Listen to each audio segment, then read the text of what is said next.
to start off by asking you, some of the media reports from yesterday have called you a breakout star of the convention. So in your wildest dreams, did you anticipate this kind of response to your message last night?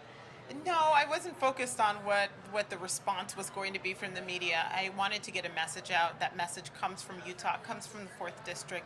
It talks about the America we know in the past, where we are, where we're going in the future, and if we don't change anything, we're going to end up with an America that we don't recognize.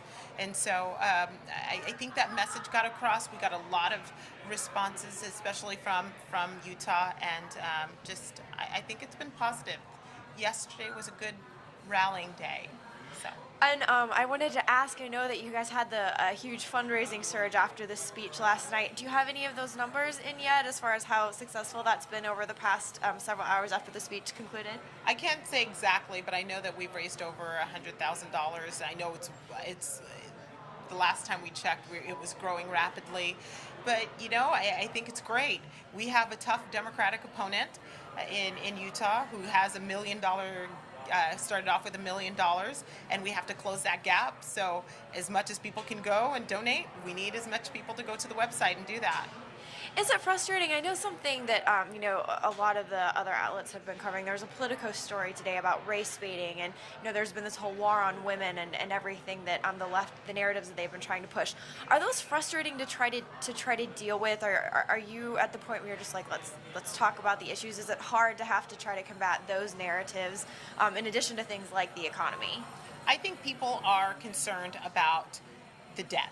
I think they're concerned about the future that we're giving to the next generation. I think they're concerned about jobs. And those things are not prejudice. And so we want to make sure that we're focusing on the issues. Those are the issues that are important to Americans. And I want a president that sees me as an individual. We all deserve a president that sees us equally as Americans and wants to get us back up on our feet fiscally. So those are the things that we should be talking about, and we'll always turn it back and talk about those things. I think that the divisiveness is not a good thing. It's not what the America we know. It's not something that we want to go back to. So. And then just last question for you. I know that there was a great lineup of women speakers last night. There were a lot of really strong women voices. And then, Juan Williams makes that comment about Ann Romney being a corporate wife.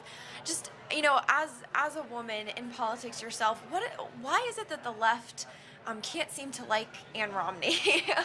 From your perspective. Well, I was up there yesterday, first and foremost, as a wife, as a mother, as a concerned citizen. And I see where our country is going. I see that we're going to leave a country that's less prosperous than the one that we've inherited. And I think anybody who really thinks about it and is open to just opening up their minds and studying the issues would see that Ann Romney is doing exactly what we want, what she should be doing. She's an inspiration. She painted this picture of her husband that it was very sincere. It talked about him as a husband, talked about him as a father, and I thought, I don't know how people just don't fall in love with him and say that's the type of leadership we need. Families are important in the United States. The economy is important, jobs are important, and that's what he's focused on, as opposed to what Barack Obama's focused on. Well, thank you so much. Congratulations on your speech last night, and congratulations on your race so far, and best of luck for November. Thank you so much. Appreciate it.